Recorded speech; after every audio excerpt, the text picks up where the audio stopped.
AITA for refusing to bring my son to see my mom after she mocked his name?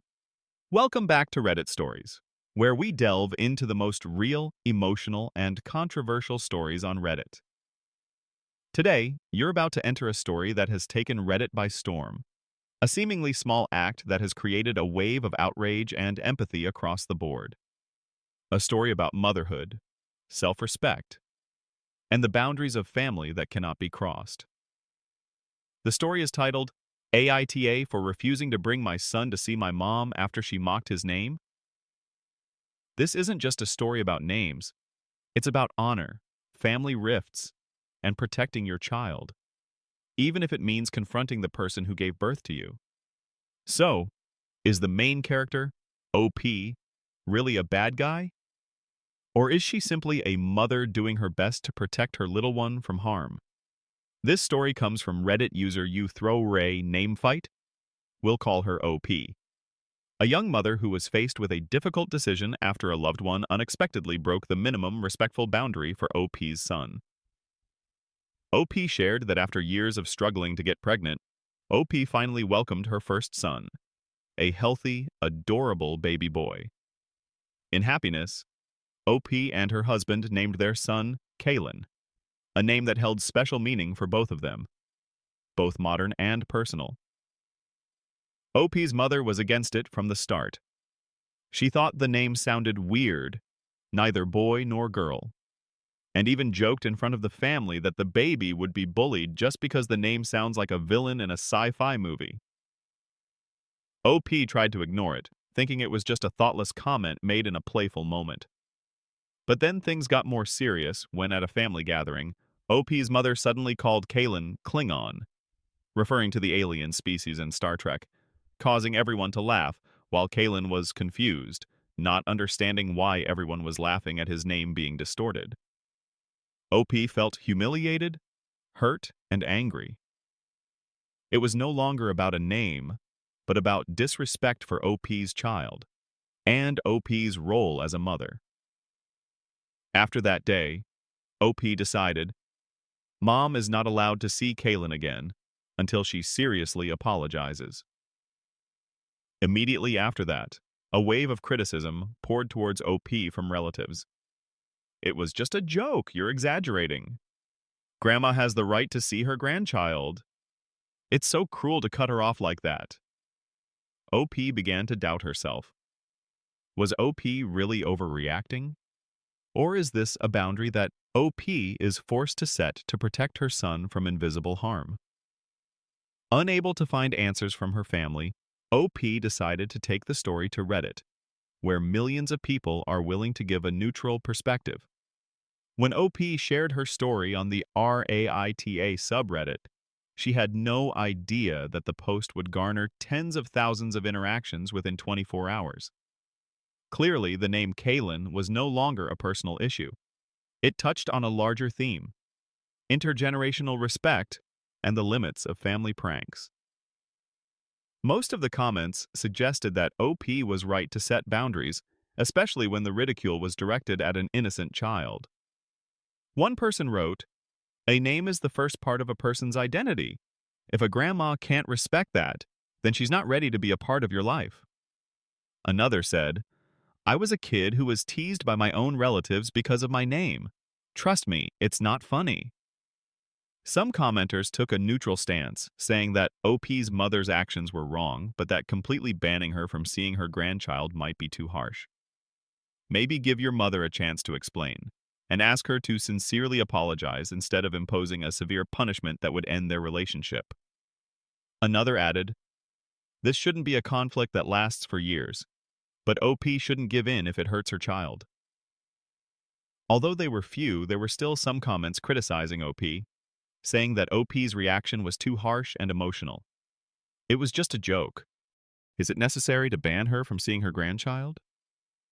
However, these comments were quickly countered by the majority, who said that jokes are only funny when everyone laughs, and when they hurt others, they are no longer jokes.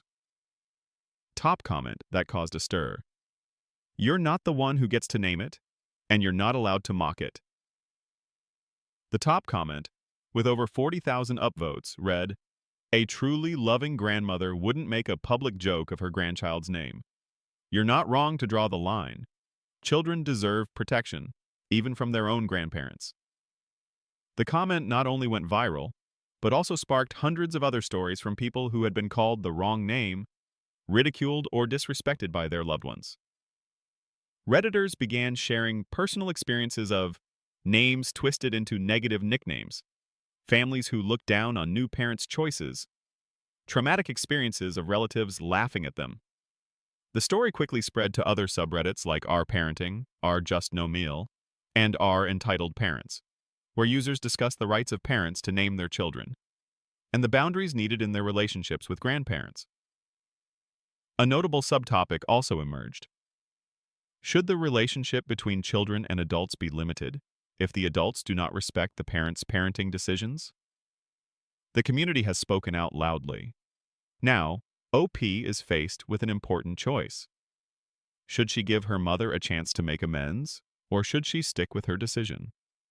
After receiving overwhelming support and thoughtful advice from the Reddit community, OP returned with an update that left everyone feeling both relieved and also thinking more about family boundaries.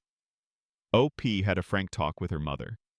After reading hundreds of comments, OP decided to call her mother, not to make amends, but to clarify her feelings and why OP felt betrayed.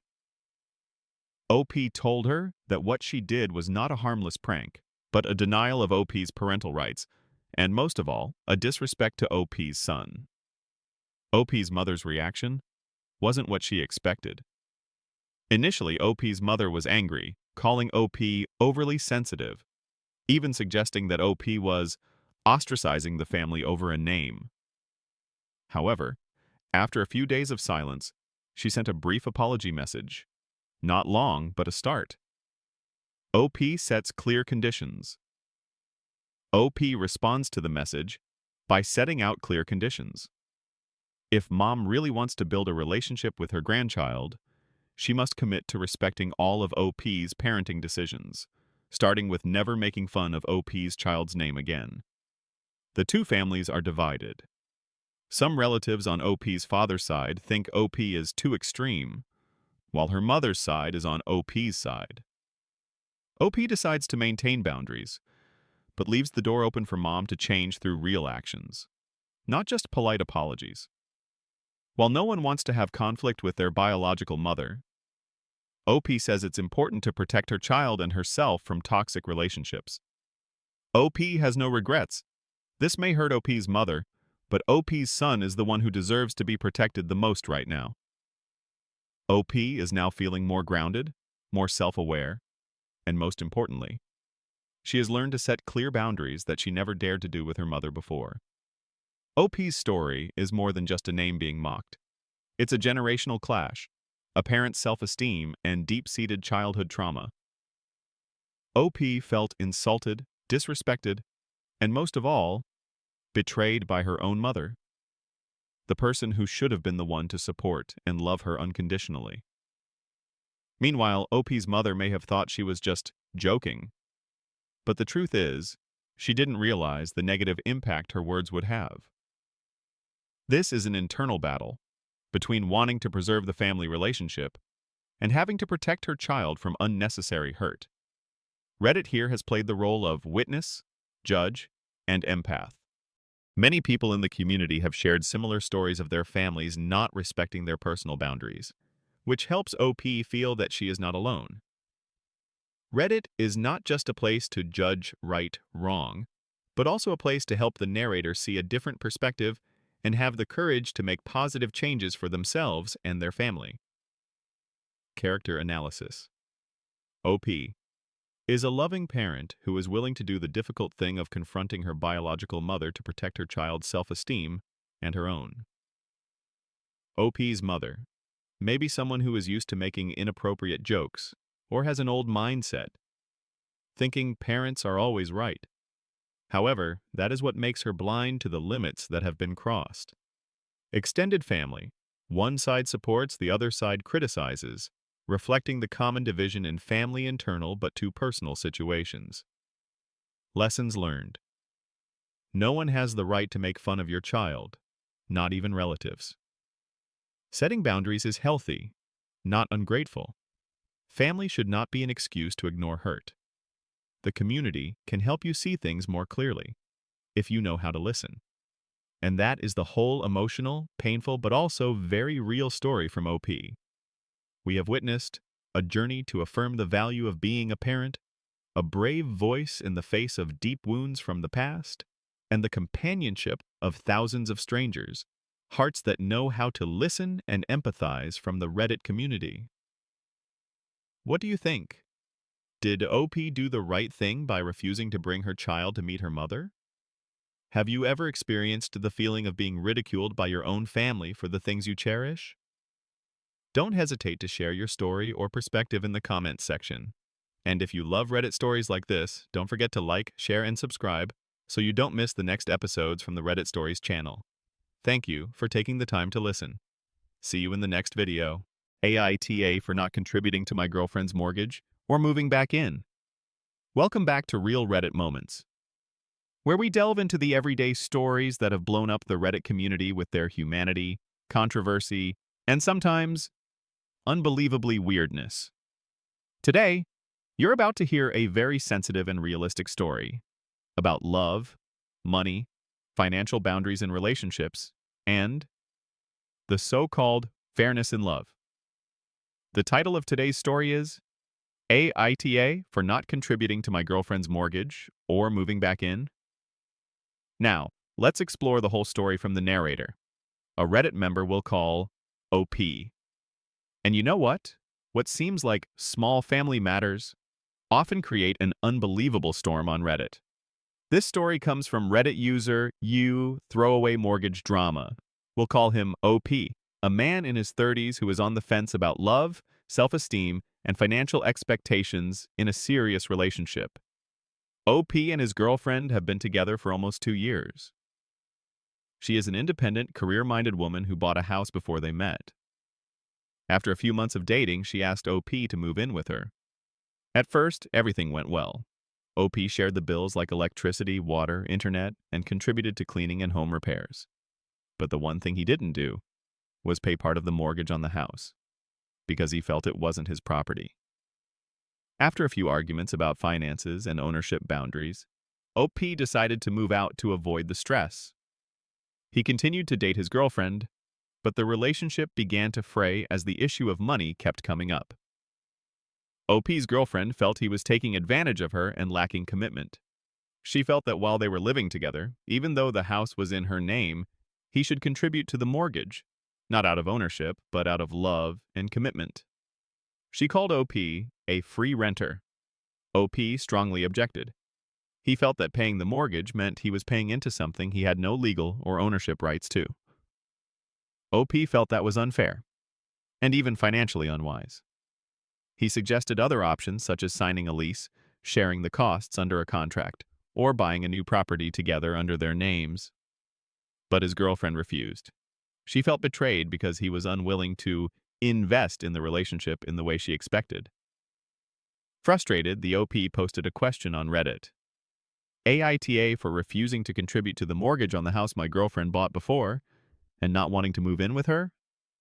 He presented everything fairly, without blaming, just asking, is this me being irresponsible, or am I protecting reasonable financial boundaries? The OP emphasized that he was willing to share all other expenses, help with housework, cooking, caregiving, but the mortgage was a red line. If you have ever been in a similar situation, choosing between reason and emotion, between finances and trust, then you will understand the pressure OP faced. But it doesn't stop there. Soon after OP posted her story, the post exploded on the RAITA subreddit, garnering tens of thousands of upvotes and more than 12,000 comments in just 48 hours. The seemingly simple topic, money and relationships, touched on the blind spot of thousands of couples who are cohabiting or living together long-term. Many people thought OP was perfectly reasonable in not wanting to contribute to a mortgage on a property that wasn't in her name. You're not marrying her, you don't own the house, you shouldn't be paying the mortgage. It's that simple. If she wants you to split the mortgage, then make it legal. Add your name to the title. Otherwise, it's a one-way investment. This isn't about refusing to commit. This is about financial protection. OP is acting like a responsible adult. Never let emotions cloud your financial judgment. You were right to back off. Some people look at the issue from both sides and offer a compromise. If you're serious, you need to discuss finances more openly. Maybe a lease or a contribution to repairs instead of a mortgage. She feels hurt that you're not willing to build a future together, but you're right to be concerned about your own interests. There needs to be a clear consensus before moving in together, especially when big assets like a house are involved. Love can't pay a mortgage, but lack of clarity about money can kill love. On the other hand, there are still some opinions that OP is shirking responsibility in a serious relationship. You live in someone else's house and don't split the mortgage? That's taking advantage, not fair. She's investing in the future. You're staying out of all the risks. Not committing isn't fair. If you don't want to help with the mortgage, at least offer a clear rent.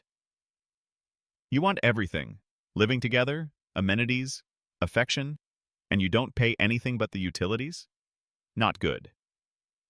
The comment with the most upvotes reads, "There's nothing worse than paying the mortgage alone, while your boyfriend lives with you, shares the utilities, and then disappears when something happens. If you're not going to split the mortgage, at least get a lease. Or don't move in. Love isn't free." You legal, lady boss.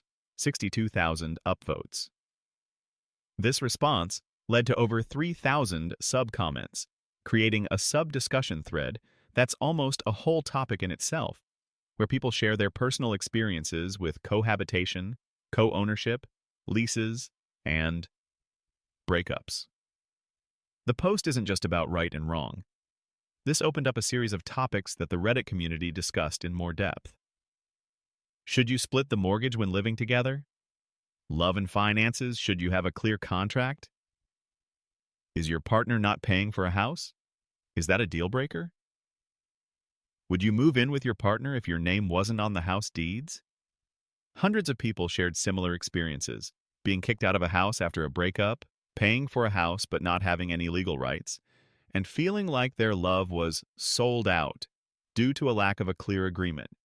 After receiving overwhelming support and thoughtful advice from the Reddit community, OP returned with a detailed update, revealing what happened after the initial story. And let's just say, things changed pretty quickly, but not in a way that was pleasant for everyone. OP decided not to move in with his girlfriend. After reading comments warning about the financial risks and legal benefits, OP felt he needed more time to think before committing to a life together again. OP and his girlfriend had a long and intense conversation. OP's girlfriend admitted that she was disappointed that OP didn't invest in the relationship, but also understood OP's financial reservations. The two decided to temporarily take a break from living together to focus on communication, building trust, and reviewing their long-term relationship goals. OP also started talking to a personal property attorney to better understand the legal rights of unmarried relationships, a move that the Reddit community has suggested a lot. In the end, OP admitted to moving to a small apartment near her workplace, managing her own finances, and creating space to carefully consider everything before deciding on a future with her girlfriend. OP shared honestly, OP is not happy, but also not regretful. This was not an easy decision, but it was the right decision.